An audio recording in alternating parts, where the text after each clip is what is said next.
Hi, Hi, how are you? I'm fine, thank you. Hi. Awesome.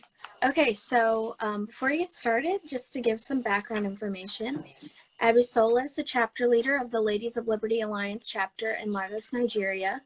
As a longtime supporter of libertarian ideas, she wanted to find a way to educate more women about the ideas of individual liberty and free markets, as well as to encourage women to use their voices to speak out against injustice committed by government and refusing to let their rights and liberties be trampled upon. She's passionate about showing people that liberty allows us to thrive. She balances multiple roles in the liberty movement, her career in marketing, and holds multiple degrees, recently receiving her master's in the English language from the University of Lagos, Nigeria. She was also honored by the Ladies of Liberty Alliance as the May 2020 LOLA of the month. So Yay. thank you for joining us. Thank you, Savannah. I'm Yeah, so honored. so to give a little bit of background information, people might not be familiar with what's going on in Nigeria right now. But the governors of Nigeria's 36 states resolved to declare a state of emergency on rape following a spate of sexual violence against women. Can you tell us a little bit about how things are going in Nigeria in regard to the prevalence of sexual violence? Okay, thank you very much, Savannah. First of all, I just want to mention that it's about 8 p.m. here, so the lights might go off because we have power outage in Nigeria. Oh, it's So, okay. but you definitely hear my voice if there's power outage. Okay. Yeah. Okay. So, concerning the prevalence of sexual violence in Nigeria, so culturally, Nigeria is largely misogynistic. What that means is that women and children are oftentimes seen as objects of pleasure. You know, when you give birth to a child, when it's a male child, everybody's like, "Yay, happy!" But when it's a girl child, it's like a girl again. So that's the kind of culture that we have. And aside from that, there's also embedded in our culture the culture of silence. So if you are victimized, if you are abused, culturally, you are not supposed to speak out. You're not supposed to even talk about it because when you talk about it, it's like you are bringing shame to your family members. So everybody just wants to be hush hush. Nobody wants to have that bad reputation. So there's also that culture of silence. And also, we also have the culture of victim shaming. So all of these are part of our cultural, practices that has been embedding, you know, making sure that there's always consistent sexual violence between men and children in Nigeria. Got it. Yes, Okay. So it seems like the sort of culture of shaming yes, victims and silence is very prevalent. yes, exactly. Do you think that this emergency declaration will help bring an end to not only the prevalence of gender-based violence, but also, this culture of shame and of, trying to sweep it under the rug, of embarrassment? Do you think that that might have any kind of impact? Well, personally, I actually don't think that it will bring an end to gender-based violence that we have in Nigeria, because, like I said, it's something that is embedded in our culture. So it has to go beyond just declaring a state of emergency. But actually, there's actually two factions. There's some organizations. We have some organizations that have been fighting for sexual violence in Nigeria. So some of those organizations were actually the ones that started talking about declaring state of emergency in Nigeria. So we have some, for state of emergency. We have some against state of emergency because they believe that it's actually a long-term sort of education that can actually, change the mindset of people towards rape. And that is exactly what I also believe in. While declaring a state of emergency is a welcome, development because it has now made a lot of people to be aware about what is actually going on. And even with that awareness, we are actually having more people coming up to talk about their own situations about being raped. We have more people, people that have been raped 2 5 years ago, actually lending their voices, coming out to speak up about what has happened to them. So the state of emergency is good, but I don't think it's going to be the major thing that will put an end to rape in Nigeria. Consistent education, sensitizing our people, advocating about sexual violence in Nigeria are some of the things that are actually going to put an end to sexual violence in Nigeria. Yeah, that's a good point. It seems as though the emergency declaration is sort of a nice bit of acknowledgement, but not necessarily it being enough to really tackle this systemic issue. You did mention, people speaking up and sharing stories, no matter how painful that might be.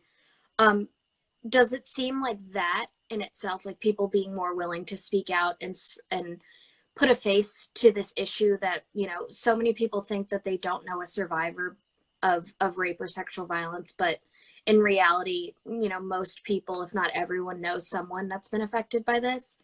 Do you think that the speaking out is having more of an effect than the government's emergency declaration? Yes, definitely. Definitely.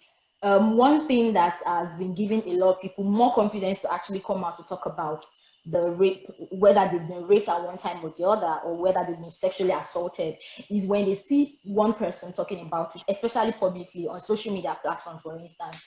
Especially when the whole thing about justice for who has started, for instance, it was all over social media, and we had our celebrities coming out to talk about what is going on in Nigeria with the rape scene. We also have some celebrities like Abisola Olaiya, for instance, that came out to talk about her being raped.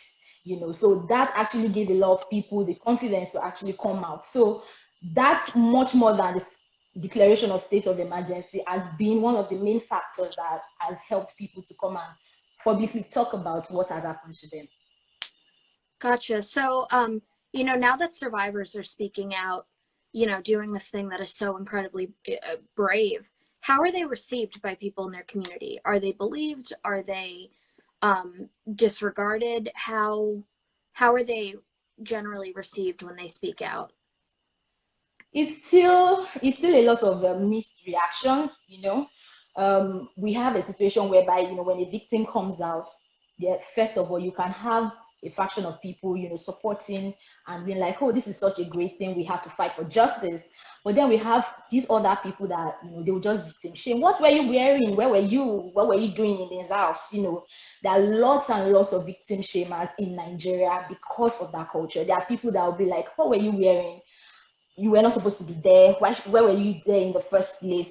There's that saying, consistently without even hearing from the side of the person. So that is one thing that has consistently happened. So even though people are coming out to talk about it, constant victim shaming. For instance, there's a big news concerning rape in Nigeria now. There's a popular musician, international musician, his name is Debanj in Nigeria.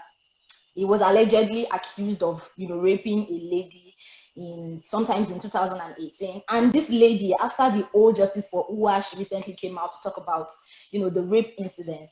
And again, we had a lot of people blaming her. Why are you just coming out now? The thing happened in 2018. Why are you speaking out now? You just want money, you just want this, you just want that. So those are the kinds of things that survivors and victims consistently have to go through. And it's only with the help of organizations like Marital Center and some of these other sexual assault organizations that have been backing those victims to make sure that they are properly supported. So even if you victim shame them, those bigger organizations are always supporting them and telling them that we are behind you, we are going to fight for you and make sure that you get justice. That's great. Yeah, it's unfortunate that people are still being blamed for something that was absolutely not their fault, but it is great that there are organizations out there that are helping people in various ways beyond just the bare minimum of just believing them, right? So could you tell me a little more about what the criminal justice system is like in Nigeria in regards to sexual violence? Is it taken seriously? Is it a lot of times downplayed, like it can be here in the United States sometimes? Um, what does the criminal justice system look like in Nigeria? Okay, when it comes to gender-based violence in Nigeria, there are about two major, laws that we have in action. The first one is the Child Rights Act, which was, worked on in 2003 to create a much more robust, support for women and children. But up till now, only a few states have actually, put that law into action. Over 22 states in Nigeria out of 36 are still yet, not adopting that, because that particular act supports the rights of children, supports the rights of women and girls. Until now, over 5 years, 22 states in Nigeria have not adopted it.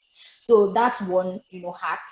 And then we also have the, the Victims Act as well, which, is much more robust, protects the rights of, girls, protect the rights of women, protect the rights of, even male and young boys as well. But till now also, we only have about 11 states have not adopted, especially, northern states. They've not adopted it. So those are the challenges that we are having. So we do have policies in paper, but those things are not being put into, proper use. And also, while we also have laws that if you actually violate a child, you are supposed to be imprisoned. The justice system is actually very, very slow.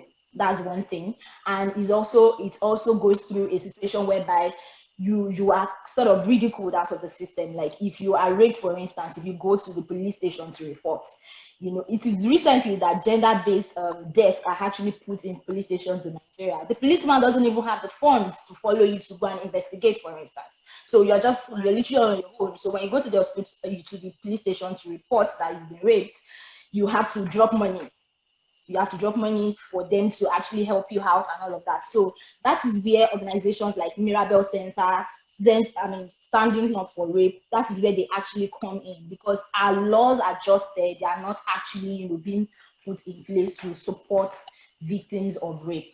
But right now, with the whole, old news about sexual violence and everything, more states are now speaking up. They are trying to set up sexual assault referral center. Like recently, we have Ekiti State, for instance. It just set up its first sexual referral center in the states, which is like a very huge thing. So we hope that when more advocacies like this go on and sensitization, much more states will come to take it seriously. Got you. So you mentioned that in the northern states, some of these laws haven't been adopted yet. Are there like cultural differences in the north of Nigeria that have led to this, or is there any reason that you know of? Well, culturally, the western part of Nigeria and the southern part of Nigeria are predominantly Christians.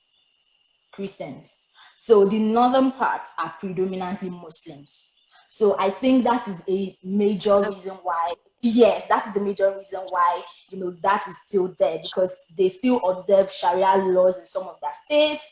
And, the girl child, most of them are not even allowed to come out. So if they are being abused, it is very rare for you to even know that that child is being abused, for instance. Child marriage is still prevalent in those states. So because of that cultural difference, we have much more, developments in terms of gender-based awareness and sensitization more in the west and the south than the northern part of Nigeria. Okay, that makes sense. So there was a study done in 2014 by UNICEF that determined 25% of girls in Nigeria have experienced sexual violence before they turn 18, and that's compared to only 10% of boys. So do you feel as though there are societal influences that have led to this disparity? Obviously 10% of boys is 10% too much, but even then there is still a drastic difference between 25% of girls in Nigeria being victimized. Can you speak a little bit about that? Are there cultural differences? Are men's stories taken more seriously? If there's Yes. if there's anything. Yes, definitely. I mentioned earlier that Nigeria is largely a misogynistic culture. Our culture is largely misogynistic. So what that means is that the male child is oftentimes, much more valued than the female child. And also women and girls are often, looked at as mere objects of sexual pleasure, child-making machines, tools for getting out of poverty through the dowry that their husbands to be are going to pay, and so on. So marriage, for instance, is often seen as the ultimate of a girl child. Like if you're a girl, it is when you marry, that is when you are like at the peak. No matter how educated you are, no matter how much success you get out of life, if you are not married, it's like you've not really achieved so much in your life. So from infancy, there's so much pressure in the upbringing of the female child to conform, to be docile, to be silent when victimized. Because of all of this, the male gender is seen much more better kind of than the female child, and you are more or less looked as if you are a subordinate to the male. So that is already creating a disparity when it comes to individual liberty. It's like you don't even have your own full freedom, you don't even have your own full liberty as a human being. So because of this, the moral codes for women is actually different in the Nigerian sense. What you're expected to do, how you're supposed to react, it's culturally, there's all of that for you. So because of that, women are often being, shamed after being violated for not covering up, for being too seductive, for basically being a woman. So all of these type of societal influences are the reasons why there's a huge disparity between the number of girls that are being violated and men that are being violated, because the women are often much more vulnerable. A young girl, when you take a young girl to go and stay with somebody, for instance, they're looking at you like, I want to see what is under your skirts, like to take advantage of the girl, just to show dominance over that child. So even if you are married, for instance, in Nigerian law, for instance, does not support legal marital rape. So if you are raped in your marriage, for instance, you can't fight for justice, because legally, according to our constitution, it is right. So those kinds of laws and those kinds of societal norms are one of those things that, subconsciously just makes the man feels that is much more better than the female. So that is why we keep on having more issues when it comes to sexual violence with the women, much more than the boys. I understood. Yeah, the issue of marital rape is fairly prevalent in America as well. It was made illegally federally only like a few years before I was born, which is really crazy to think about. So there have been tragic stories of rape victims in Nigeria that have gathered international attention. There was a university student, Uwa, who died after she was attacked in a church on May 27th. There's been a hashtag justice for Uwa, that has gained significant traction on social media. Does it seem like these stories have affected the public's perception of this crisis of rape against women? Yes, to a large extent, I would say yes. Because Uwa's story was so horrific, was so horrendous that it grieved a lot of Nigerians. Like, we know that girls are consistently raped. We know that girls are, being given out early in marriages in Nigeria. We know that these issues are there. But at a time when Nigeria is, like other parts of the world, is in a pandemic, we hear a story of a young girl reading in a church that was raped, gang raped, and then murdered to death. So that story was so horrific, it was so gruesome that it actually grieved a lot of Nigerians. So I think that story was so huge and so horrific that a lot of people started, speaking up. A lot of people started, talking about the situation in Nigeria. So even before the government declared a state of emergency, social media was agog, the media was agog, everybody was talking about it. People started looking after the girls in their streets. If you don't have somebody looking after you, people start looking at, okay, what's going on with that girl? Do I need to be careful? Do I need to watch out for her? So people started, actually being supportive and caring for their fellow, girls and women. Also, as a result of the whole situation, victims got more confident to speak up. We've had a lot of people speaking up. Sadly, we also had more cases of rape after Uwa's case. In fact, we've had so far about 4 to 5 deaths after Uwa's case, rape to death in Nigeria. So it's been a roller coaster of a whole lot of things happening at the same time. So that definitely made people to start talking about it. We've even had, in Lagos State, we've had men coming together to stage a walk across the state to speak against rape. Just men, no women part of them, just men, speaking about it. So those are the things that we are having, and we are also having more state governments, coming together to be like, okay, we actually have to fight this menace. We have to, seek for justice and make sure that our justice system is much more, a workable system where people that are raped can actually get justice. Yeah, the UA story is just so tragic. When I first read about it, I cried for a while. Um, it's so unfair, and it's awful that these sort of stories are what, gets people to pay attention to the issue. Um, but it seems like social media here is a huge tool in terms of trying to shape public perception of sexual violence, not only in Nigeria, but across the globe, really. The hashtag Me Too movement started on Twitter. And Yes. we see that the huge impact that it's had in terms of women feeling, and men survivors feeling like they can come forward and put words to what happened to them. Um, so your LOLA chapter in Nigeria has hosted multiple events about sexual violence in Nigeria. You've hosted events that have educated people on the issues, that have raised awareness, that have dispelled commonly held rape myths or myths about rape. Also providing support to survivors of rape and other forms of sexual violence and gender-based violence. Um, First, can you tell us a little bit about the events that your group has held? Um, what were they? What were they? What was the goal? Who was invited to speak? Okay. So far, we've had, when it comes to gender-based violence issues in Nigeria, we've had a couple of events in Nigeria. LOLA Lagos State in 2019, I think in August, that was the first time we visited Mirabel Center, because at that time we just felt, there were a lot of cases around that time too, though not as public as now, but it was very, very important for me to make sure that members of our chapter, visit the Mirabel Center, which is the first and foremost sexual assault referral center in Nigeria, to get, to get information, to get, their data, to get everything that we needed to know. So that was the goal of that event, and it was a huge turnout. Mirabel Center, they were so supportive. They told us everything about what they've been doing. They showed us around their center. They showed us even their counselors, what you need to do, just the step-by-step process of all you need to do in case you are raped. That was the first introduction for us into, gender-based violence in Nigeria. So after that, from the moment the news about UWA came out, what we started doing was we created infographics of rape myths in Nigeria to dispel them. We had, infographics about no means no, it's my body, not yours.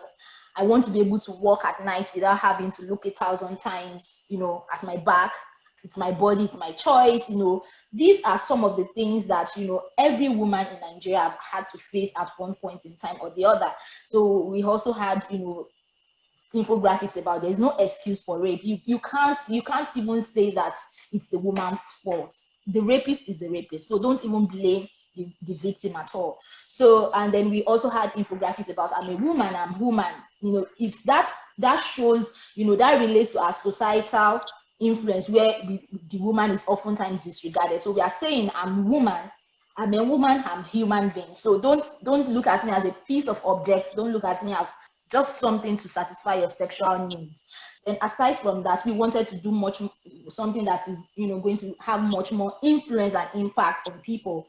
And that was when we organized the rape and its psychological pinning um, event, which was a webinar. So for that webinar, what we tried to do was we invited a clinical psychologist who understood the psyche of, rapists and even the victims, to come and properly talk to us about what is going on in the mind of the rapist, what is also going in the mind of the survivors. Because at that point in time, there were a lot of people that were consistently victim shaming people. So we felt that these people needed to be educated, they needed to know what is going on in the minds of people. So, and that event was actually a very successful one. After the end of that event, people didn't even want to go off on that webinar. They kept on Yeah. asking questions. Yes, they kept on asking questions for a long time. So that was actually a great one for us. And now we are having this conversation again, so which is really nice.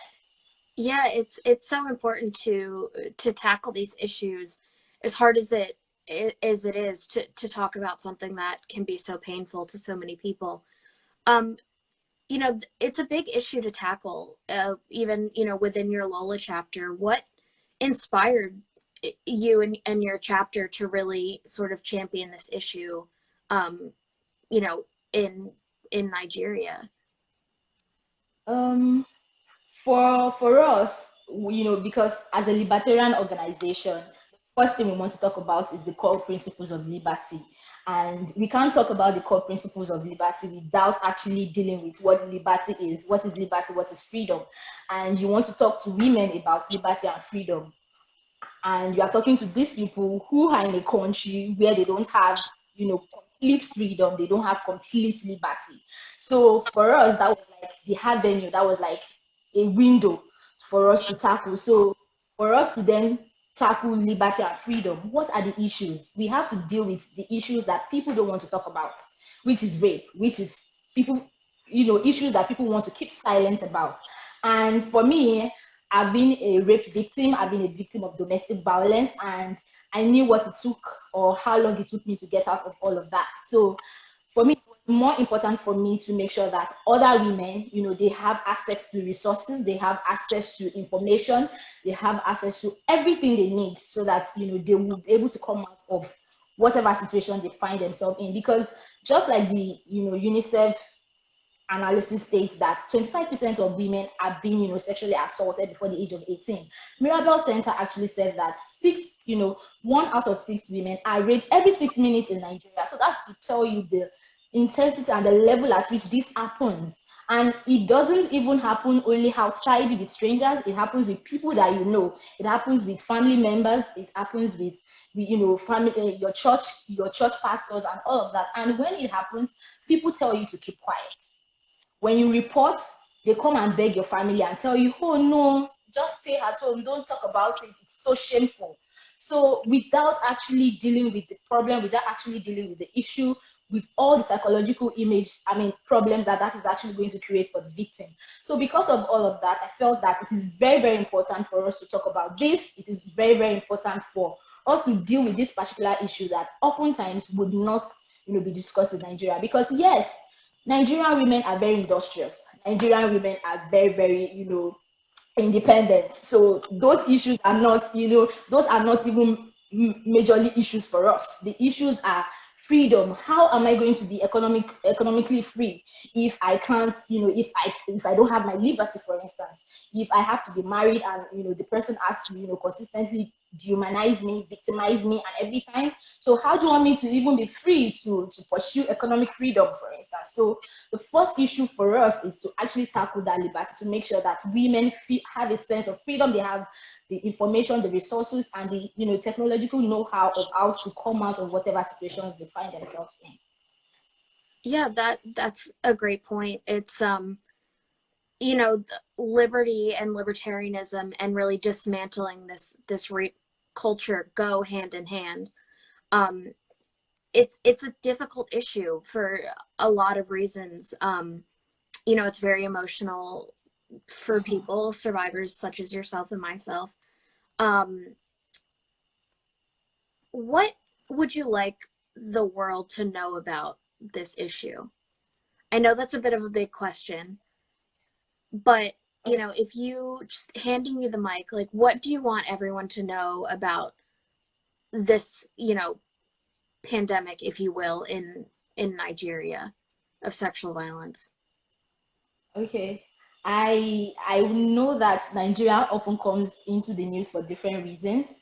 So at this point, I want people to know, I want the whole world to know that there's actually a culture of women being seen as objects of sexual pleasure in Nigeria. We have that culture. Mm-hmm. That despite the Child Rights Act of 2003, 11 states out of our 36 states are still yet to adopt this act. These states are majorly the northern states. That's also the Violence Against Persons Prohibition Act 2015, which is the most robust piece of legislation to protect women and young women and boys. It's still not been adopted in 22 states in Nigeria. That even when victims speak up, it is still hard to get justice in Nigeria till today. So I also want people to know that police also use impunity to silence victims in Nigeria. I want people to know that. I also want people to know that marital rape is still very much legal in Nigeria of today, despite our success and our, everything. And I also want people to know that non-governmental organizations are much more supportive when it comes to fighting for sexual assault and gender-based violence in Nigeria. Those are your go-to, not government. And I also want people to know that, it is by speaking out and by educating our people, that is how we are going to actually get out of this. Yeah. Yeah, definitely. Just a quick question. You mentioned marital rape still being legal in Nigeria. Is that across all 36 states? Yes, all 36 states. Wow. I yes, I mentioned earlier that I was a victim as well, and when it happened to me, it was actually marital rape. And when that happened, I couldn't pursue that, because when I contacted my lawyer, when my family were like, they were going to fight this, they were going to get to the bottom of this, the first thing my lawyer told us was, you can't fight this, because according to our constitution, it is legal. There's nothing you can do about it. And I insisted that the lawyer must put it in the divorce proceedings. And in court, I remember during the divorce proceedings in court, and when the thing was being read out, and the judge had a smirk on his face and was like, yeah, but it's legal, you can't actually say that. So that is what we are still fighting in Nigeria. So it's still a long walk. So that's why I said that a mere declaration of sexual violence emergency in Nigeria is not the solution, because it's still a long walk to getting to the root of the matter. Yeah. So how do we keep this momentum going? Right? We've sort of gotten the state's attention. Tragic stories like the rape and murder of Uwa. They've gotten people's attention. How do we keep the momentum going? How do we work towards creating a culture of acceptance and of valuing women equally to men? How do we just keep this momentum going to, hopefully eventually something will change in Nigeria's constitution so that marital rape is deemed rape, which it is. I think this is not the time for us to think that everything is fine. A sexual emergency, situation has been declared for, gender-based violence in Nigeria. This is not the time to, keep quiet and, just feel that now things are fine. No, because our people in the authority, they will say like, yes, I've signed state of emergency, I've given you what you want, but they'll go and sit down and do nothing. So we actually have to continue to speak up. We have to provide support for existing organizations like Mirabel Center, Stand for Rape, and all other organizations that actually provide support and fighting for justice for victims. And because Nigeria is largely youth-based when it comes to our population, and most of our youth, they use social media actively. So for me, I feel that we should continue to use those platforms actively, because those platforms, beyond our imaginations, are what has actually made this case very, very huge. For instance, I spoke about the band. It's actually a musical icon internationally. A girl accused him of rape, and whether it is true or not, you should let the justice system take course. But this girl was actually kidnapped, allegedly kidnapped, after tweeting about the rape situation. She was kidnapped. She was forced to delete all the tweets, allegedly, according to her. And then she was told that she has to keep quiet about the situation and everything. And it was through social media that people discovered that no, this isn't this girl tweeting all these new things that she tweeted, because she actually retracted her story. So that was how it was, through Google mapping, that she was discovered in where they hid her, and she was saved. So now the band does not only have a case of rape, it also has a case of abduction, coercion, kidnapping, and all of that to answer to. So social media is actually very important. So I feel that people shouldn't just feel that everything is fine now. They should keep on talking about it, having conversations with their friends, with their family members, because you will be shocked when you ask your friend or your brother or your father at home what they think about rape. You have to, make sure that you are consistently educating them about this. And also, I feel that we should also host more events that would reach a wider, spectrum of Nigerians, because most of the events that we've been having because of COVID has been online and everything. If it's possible, we should go to schools to talk about this. We should also go to, other places where we can reach a wider spectrum of Nigeria. And of course, libertarian entities and other organizations to continue to support, think tanks that are fighting for liberty in Nigeria. Yeah, the point you made about continuing to talk with men about this issue and trying to engage them on the topic. I can speak from my own experience, even here in the United States, that my dad, who, I love very much, and I know he loves me very much, he had no idea that, sexual violence was so prevalent here until it happened to me. He just saw it as one of those things that like kind of came on the news sometimes and never really thought about it. But once it happened to me was when he was like, oh, wow, this is a prevalent issue and we need to speak about it and be better as a society. You also mentioned the power of the youth in a lot of political spheres in Nigeria. I'm interested to know, are the ideas of consent or sex education something that happens in Nigerian schools, or is it just sort of left to the family, if anyone, to sort of teach children about boundaries and safe sex and stuff like that? I think it's just the family really. It's not taught in schools, and it's not even mostly taught by family members, because, like I said, these are things that people don't talk about.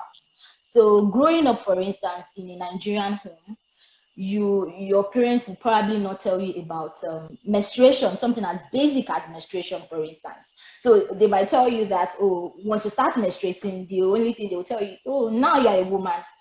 If a man touches you, you get pregnant. That's as far as sex education goes. So yeah. So those are the kind of things that we keep on experiencing. So it's not even, sex education is really done in schools, and it's not even properly done in homes, because culturally our parents were not taught. So they don't teach us as well. So they don't even talk about what you need to do, how you need to protect yourself and all of that. So it is with all of this uproar that people are actually, getting to know that they actually have to talk to their children about consent and all of that. So sadly, it's not something that is in our curriculum. It is oftentimes organizations, again, like United Nations, and all of these other organizations that visit schools actually talk about these things, not that is embedded in our curriculum or anything. Yeah. Okay. Yeah, it seems like a lot of it is just pretending like it doesn't exist until you can't pretend anymore. Whether that's, not talking about something like menstruation until it starts and you're like, okay, now we have to address this. In terms of like sexual education, you mentioned that it's not something that's really talked about, especially with women. Is that any different with male youth? Are they made to believe like they have a right to something? Is it ignored as well? Is there like a gender difference there? Or does it just seem like the issue is just ignored across the board? Well, there is because, again, of our misogynistic culture, there is that tendency to tell the man that, if you score 5 women, for instance, that makes you a man. If you are able to sleep with 10 girls, that makes you a man. So also, that is why a lot of some people would claim that, Nigerian men cheat, because it's just been like a norm, like something that you just leave the man to just be, to explore that sexuality. You let them, fully go into the world and just sleep, do whatever they want with their body. But it's the women that we are like, you don't have to do this. If a man touches you, you get pregnant and all of that. So when women are raped, you can't even come out to talk about it because you're going to be shamed. You're supposed to be a virgin when you get married, for Yeah. instance. So you can't come out to say you were raped. So those are the issues. It's very, very different when it comes to sexuality. So it's not like the men are actually, educated on consent. It's like you sort of have a kind of right, to subdue the other gender. It is like your right, it is basically your right because you are greater than the female child, so to speak. So culturally, somehow in their head to think that they are, kind of greater than the, female child. Understood. So the last question that I have for you is, how can we, as Ladies of Liberty, as supporters of individual rights and individual liberty across the globe, how can we support the work being done to combat the epidemic of sexual violence in Nigeria? Okay. One of the very first things that I would want Ladies of Liberty International and maybe other libertarian organizations to do is to provide, support to existing organizations like Mirabel Center in Nigeria, who have been championing the fight against sexual assault victims. Because these people, they work based on donors. It's not like they get funding from government or anything. It's usually civil societies that donate money to them. So it would be really nice if we could support them with something. It could be materials, it could be money or something. And also it would be very good if we can host more events that will have a wider reach, where Nigerians can be educated on the core principles of liberty. Because for me, all of this boils down to liberty. Because if you understand that there's individual liberty, if you understand that you don't have a right over another human being, you won't even touch another human being without their consent. So I feel that the principles of liberty should be ingrained in our educational system. It's something that should be taught from when children are as little as whatever. So I don't know. Well, I know that it's not in our curriculum for now, but it's something that organizations and think tanks can, go into.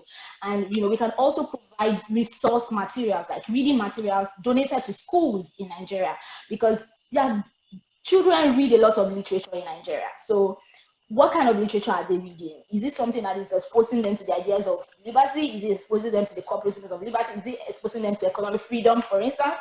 Because Nigeria is usually in the news for maybe fraud or scamming and all of that. And some of these things are actually still kind of cultural, because if you tell a child that, you just have to, take your own national cake or whatever, it's like you are telling the child that you can steal, it's okay.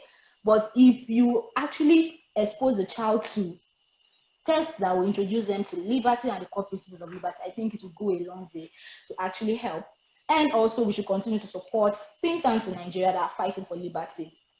Yeah. Yeah, absolutely. It's really, this is unfortunately such a big issue that impacts so many women and men, that it's important that we work together in any way we can to really combat this issue, because it's not just a woman's issue, it's a human rights issue. And as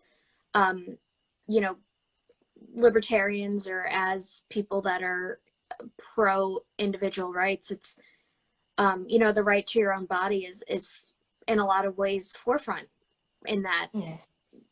So thank you so much for joining us today. This was a really great conversation, and it's so important that we continue to talk about these sort of things, as hard as it might be. Raising awareness and having people like you that are so brave and really combating this head on. So before I close out, I just want to say thank you so much for joining us today. Thank you so much. It's been a huge honor. Thank you. Thank you. Bye, guys. Thank you.